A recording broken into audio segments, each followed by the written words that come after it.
Napoleon became Emperor of France in 1804. He wanted to fully pull France out of its revolution and conquer Europe.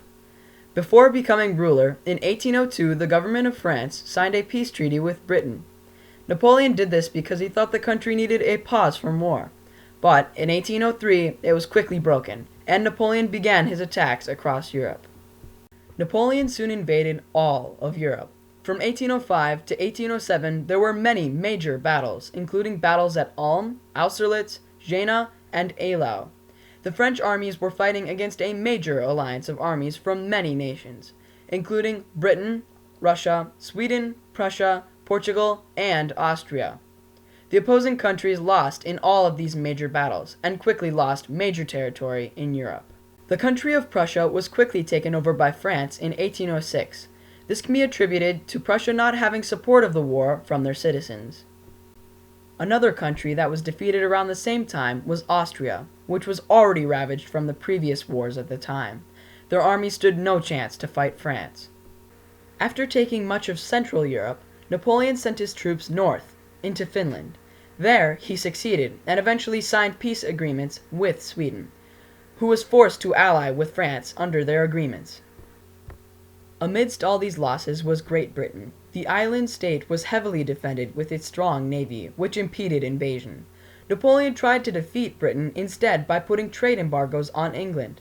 This was known as the Continental System. Under this system, France forced all its allies to end trade with Britain and to weaken its ability to wage war.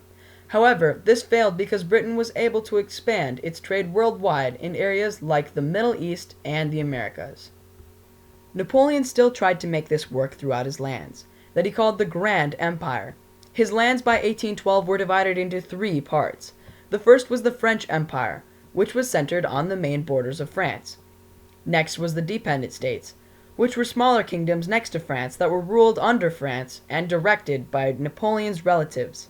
The last section was the Allies of France, which were defeated lands that were forced to join his cause.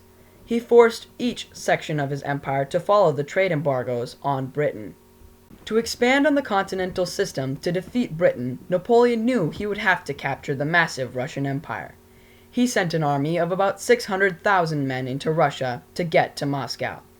But his army was ill-prepared and failed to survive in the harsh, cold conditions. When his army returned, their size was less than 40,000 men. But Russians' lands were left heavily damaged by the massive invasion. On their army's return, taken over allies such as Austria and Prussia revolted, and with the assistance of Britain were able to regain their territory. The countries had developed a feel for nationalism, the formation of a new, definitive, independent state, separate from France. This feel of independent countries and a hatred for France was supported by civilians, and helped develop the Europe we see today.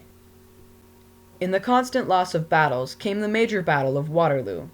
On July 18, 1815, the French army met a combined British and Prussian army. The French army suffered a bloody defeat and sealed the loss of France in the war. Soon after, Napoleon was exiled to the small island of Elba, off the coast of Italy. He would escape once, only to die of a stomach ulcer in 1821.